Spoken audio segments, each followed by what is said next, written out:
Good morning, YouTube man, all the way to George Page, aka the Emperor of WMA Talk, coming to you live on YouTube. Well, it's been a while since I did any kind of WMA stuff. So I'm kind of quiet of late. We didn't have any real MMA fights last weekend, and this weekend only had one.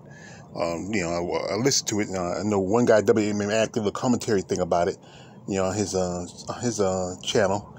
But as you know, next weekend is gonna be the last UFC event of the year, pay-per-view, and on that card, as it's 269, on the co-main event on that card is going to be Amanda the Lion Ass Nunes, I'm not a fan of hers, versus Joanna the Venezuelan Vixen Pena.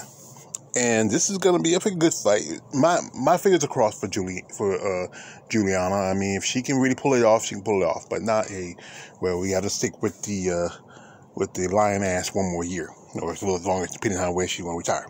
But anyway, I saw this on a guy who I follow, DJC Combat. He's into mixed martial arts, especially he talks about both men and women. Pretty much equally about So anyway, they put out the rankings for the women's bantamweight division, and if he starts right here, in between Holly Holmes and Irene Aldana, a name is missing. And that name is one Miss, the Iron Lady, Germaine Duraname. The question is, why is Germaine off the list? Now, they say the excuse is inactivity, but wait a minute. There's been fighters who have been out a lot longer than she has been. Now, she's been only off for quite some time. I know she's been dealing with a hand injury most recently. She's supposed to have fight Irene Aldana, but that fight was called off because of that. But the thing is, what's the difference between her and Holly Holm? Now, both of them no more the same age. Holly is 40, Germaine is 37. And they've been fighting for quite a long time. Holly's been a boxer for a good amount of her career. Then she did kickboxing for a good minute, and then she got into MMA. And with Germaine, she's one of the undefeated Muay Thai fighters. She fought people like Julia Budd right here, in a Muay Thai fight. She fought one of my favorite bodybuilders, Jay Fuchs, many years ago. And that's when Jay switched back to bodybuilding over in combat sports. But what is the difference between two women, other than age, nationality, and also ethnic background? We all know that, the UFC is garnished towards the white male base. And, Holly fits that. She is a white male, blonde. She's not what some guys are like under 30, but she is what they see, is the stereotypical idea of the all-American next-door girl, especially her name, the preacher's daughter. And these women, their careers kind of bit similar in a way. They climbed up through the ranks, as a career. But with Holly, I think she got more of a fast track. She earned the opportunity to fight for the title when she beat one of my favorite fighters, Mario Renault. And then once she beat the champion at the time, Ronda Rousey, boom, she's the next big star. But then spark kind of faded real quick when she went against Ronda's biggest rival, and that was Miesha Cupcake Tate. And even though Miesha was digging a whooping, and like James Green like to say, Miesha sure can take an ass whooping, and that's she took an ass whooping in that fight. But what the problem was that Holly lacks certain skills, and that especially was wrestling. That's when Miesha is good. She's a good wrestler, And then she had opportunity to maybe climb back for a shot at the title, but she went against one of my favorite fighters, the Bullet, Valentina Shevchenko. And the Bullet, she was one of the smaller end of the smaller girls for that division at the time. But she really put a whooping on Holly. I mean, Holly just didn't have the skill set compared to the Bullet. Like I said, the Bullet, she's like John Wick and Brian Mills all put together. She is skilled. And, she had a particular set of skills. And then, she, because of, everybody saw they was trying to grow the 145 division, and they say, hey, Holly, why don't you fight at 145? We put you against Germaine Duraname. But Germaine really put a whooping on her. I mean, ooh. Or people say, like, those some late hits. Yeah. But you know what? Just Holly just not have skill. She could not deal with Germaine's striking, her Muay Thai, her stand-up. It was way better than Holly's. Holly's is a one-trick pony with a leg kick. That's it. That's all she has. And Germaine wins the title. And Holly just, that was her third loss. She took 3 losses within that time. She lost to Misha, she lost to Valentina, and she lost Jermaine. Another thing, Jermaine was supposed to fight against Cyborg. Cyborg was just picked up by the UFC. But Jermaine, used an excuse. She ducked the fade. She said she had issues with her fist. And she ducked that fight. But, Holly, she was back on the climate where she beat one of my other favorite fighters, Betch Pitbull Correa, with a head kick. And Betch was winning that fight. People say Betch was winning that fight, but, she should have been goating Holly. And she used that head kick again. And then she took the fade with Cyborg. And that's why I give respect to Holly. She took that fade with Cyborg. Even though Jermaine ducked it, but Holly took a whooping. I mean, they went the distance, but Holly took a whooping. I mean, I forgot, I should put that picture where she had that eye. like Mitch Green, Tupac Green when he had that fight with Mike Tyson. And then next thing you know, Holly gets another redemption fight. And that is with the Aussie giant, Megan Anderson. Megan, Megan, just same thing what happened to Holly happened to Megan. Holly used her wrestling. Because of that Misha Tate fight, she learned something. She adapted. She used her wrestling. But, Jermaine came back. And she fought against Raquel Pegleg Pennington. I don't call her Rocky because she don't deserve the name Rocky. No, you don't deserve the name Rocky. And, that was a person that Holly fought when she started, and also a person she fought, almost a year or so later, and that's the thing is, Holly always gets the opportunity to redeem herself whenever she takes a slide. And then what Jermaine did, she knocked out one of the biggest prospects, and that was, Aspen Five Heads lad, and she knocked out quick. Aspen was out, and people still mad at Herb Dean. Herb Dean, the right thing. That girl got put to sleep. She was never going to recover. And don't matter what you fanboys think, she was never going to recover. Aspen was done. And then, they both, in the same year, had a shot against the champ.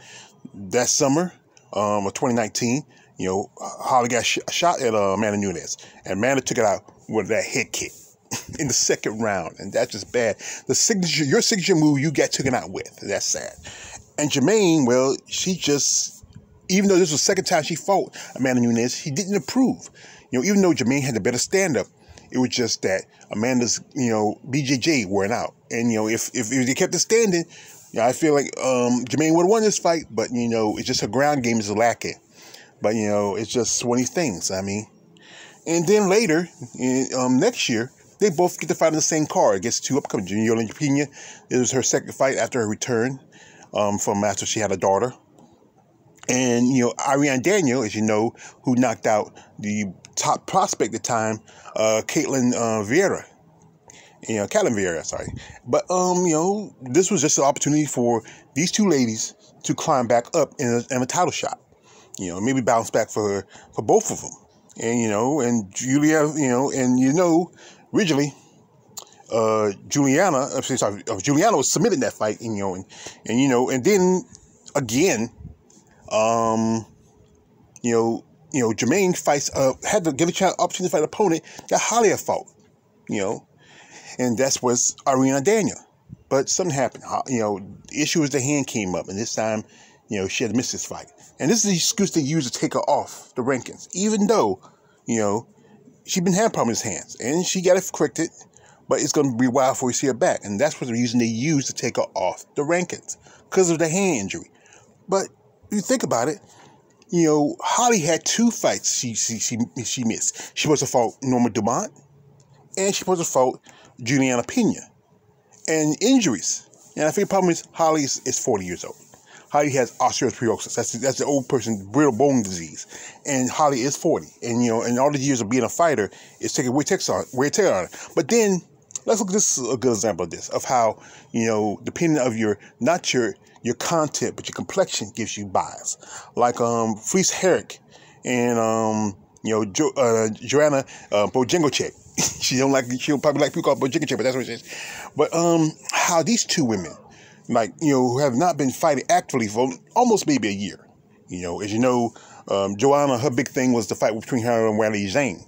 And then, that fight, she was out for almost 2 years. And then she used an excuse that where there's no fighting crowd. There's no crowds for fights. There's no crowd to fight. But that's not an excuse to use. Now, with Felice, she had been issues with her knees. And she recovered. And she came back. And she fought Verna Jarobra. But then, after that fight, the issue again. But they did finally take her they did finally take both of them out of the rankings, and that's fair.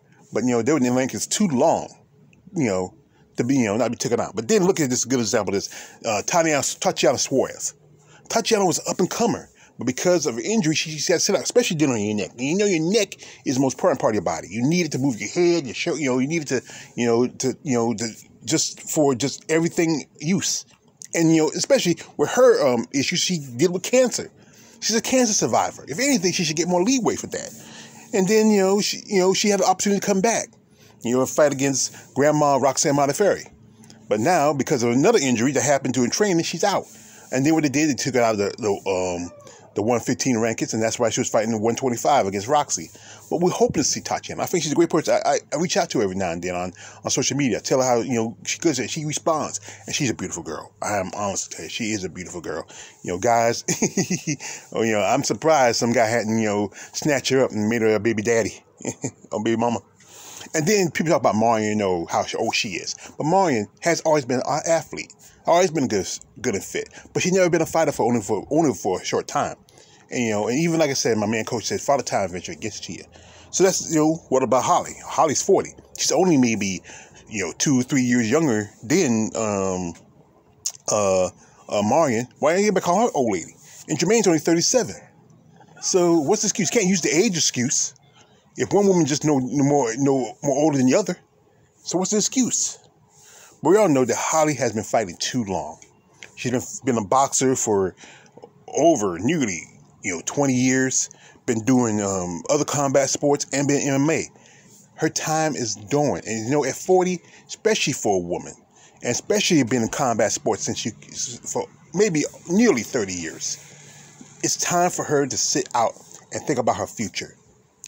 She was married, and then she gave up her marriage because of the fact that she want to be satisfied. Her husband want to get married and have kids. That's the thing is, even men, we have our biological clock where we want to have children, and she missed that boat. And now she's at the age where she's done. She's just gonna be that cougar you see at the bar, hitting on younger guys. And Jermaine is one of the few women who have really put a whooping on Holly. Remember Sophie Mathis? Oh, that fight! Oh my God! I don't know what the hell that referee was doing. That referee must be Steve Mazziotti, went to the same school as Steve Mazziotti and Mario Yamasaki. That if she died school. And and like I said, Jermaine's a tough lady. She's been fighting for a long time, just like Holly, but she never took as much damage compared to Holly. But I think the thing is, as Felicia Spencer has announced her retirement from 145. Maybe Jermaine should go back. She was a champion. She was the first champion. Maybe she should go back. But the thing is, people don't want to see a third fight between her and Amanda Nunes. And what's the point? But that'd be the division that probably would need a new body, as you know. And that's the thing is, I don't know why in the hell the UFC is not trying to grow this division. Talk about this. You want to see knockouts. You have bigger women. You have more chance for knockouts. But it's always some BS. But like I said, all this is about more, not much about the content of the fighter, but of the complexion of the fighter. Jermaine is from the Netherlands, and if you look at her, she does have a little color to her. Around that part of that world, there's a lot of black people that have lived there, people from Indonesia, other countries. One of my favorite bodybuilders, Juliet Bergman, her father was Indonesian, and Jermaine, she has some of those. She has about the same complexion as Juliet. But, that's the thing is, it's more about the complexion of the fighter than the content of the fighter. And Holly is the gold standard. She is the all-American girl. She's a preacher's daughter, even though she is, I would say, a broken fighter. She gets too many opportunities, more than any fighter should get. Other fighters who've been on a 3-fight losing streak would have got cut. I know Tisha Torres on a 4-fight losing streak. She stays to keep her. But the fact is because that's what the guys like. They like girls who were the blonde little girl or the girl who's cute and maybe a little ethnic bit to her. That's what the white male base likes. That's why where's Tisha Chin? Where's Lovett Young? Where's Karina Rodriguez? Where are these? There are some good fighters who love the opportunity to come to UFC, but the fact is, it's a double standard. Oh yeah, they'll pick some good fighters, but they pick the fighters that the certain fan base likes. And you know what? I'm a minority, not a majority. So like I said, I think this is like a double standard UFC, how some people get more opportunities and passes than others. And while other people get pushes where they know they're done. especially with Holly. She's in the evil Winkle Jackson gym, and our boy John Jones. He's just come out saying that Winkle John gym is not the best gym to be. I mean, even her husband, when she was married, was trying to tell her, you need to get away from there because you need to evolve as a fighter. That's the problem. She's never really going to evolve. Not even Jermaine's going to really evolve that much. But the fact is, she should have more of an opportunity just as much as Holly does. Well, folks, just me just talking to you. If you like it, good. If you don't, if you hate it, thank you. Because you know what? You have so much concern about me, but I don't have a little concern about you. Thank you, haters. Anyways, you've been all the way George Page, a.k.a. the Emperor of WMA Talk. Don't subscribe, don't subscribe. I'm out.